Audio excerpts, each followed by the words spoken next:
For more on the final days of the campaign, let's go to Joseph Williams. He's a former senior editor at the website U.S. News and World Report. Good to see you, Joseph. It's Black Turtleneck Day, clearly. 2 days to go before America decides its next president. What's your assessment of the race so far?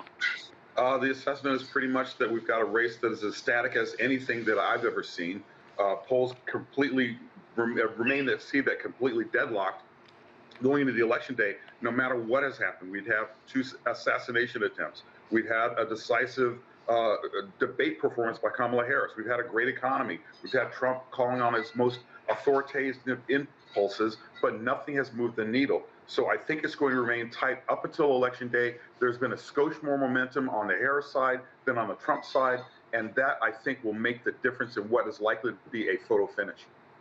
Now, talk about the gender divide in this election. How statistically and generally are women voting for Harris and men voting for Trump? Women are plus 16 for Harris. Men are plus 14 for Trump, which is as wide a divide as we've ever seen. We're talking almost a cumulative of 30 points between the 2 genders and who they're choosing for president. Now, it's plain to see that women are really coalescing behind Harris, mainly because they resonate with her optimism and with her communication and her collaborative sense that she's bringing to her campaign. But also men are resonating behind Trump because what he brings is a notion of strength and the fact that they believe he will be a strong leader who will stand up to other strong leaders around the world. Now, it's been seen that men tend to vote slightly less percentages than women do. So again, that's a difference in an election that's going to be won or lost at the margins.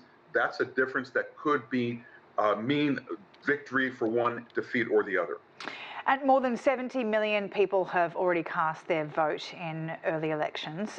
Historically, early voting has favoured Democrats, but Republicans are allegedly voting in record numbers, early votes that is. Is this likely to unnerve the Harris campaign, do you think? I think they consider women voters their ace in the hole. They consider themselves to be the choice among progressives, the choice among people who tend to vote on election day. Early voting is mainly a stalwart of Democratic politics, you're correct, but Republicans are playing catch up, and this late in the game is really hard to turn that into something of an advantage. So I think the Harris campaign may be sweating it ever so slightly, but I think they do believe that Democratic voters will come back around. I do think they believe that late voters will come around, particularly as Trump's rhetoric gets darker and darker as the election draws near. Today he was talking about shooting reporters. Today he was also talking about he was not a fan of his decision to leave the White House. He believed it was a mistake of his to leave when the Constitution called for it. So that kind of message could sway independent voters who have yet to make up their minds. We know that that's a very small slice of the electorate, and that's a slice of the electorate that tends to decide late in the game. Now, polls show that the race is at a knife's edge.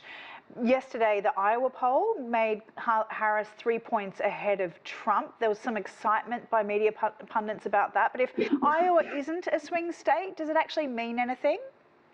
The polls quite writ large don't necessarily mean anything. It's considered a snapshot in time. What is significant is that Iowa has traditionally been a Republican stronghold. It's a red state. They continue to do very well there. They held their first primary there, where Democrats more or less abandoned the state. So on that framework, it looks like it may be a slight tick towards Harris. But again, we're talking 3 percentage points within the margin of error in a race that's going to be decided in this much of a percentage point between Harris and Trump. So it is good news for Harris, something for pundits to chew on. Is it going to make a difference? Ultimately, I'm not really sure it will. All right, yeah, I think at this point they're grasping at straws for hope on both sides. We'll have to leave it there. Really appreciate your time, Joseph Williams, for us. My pleasure.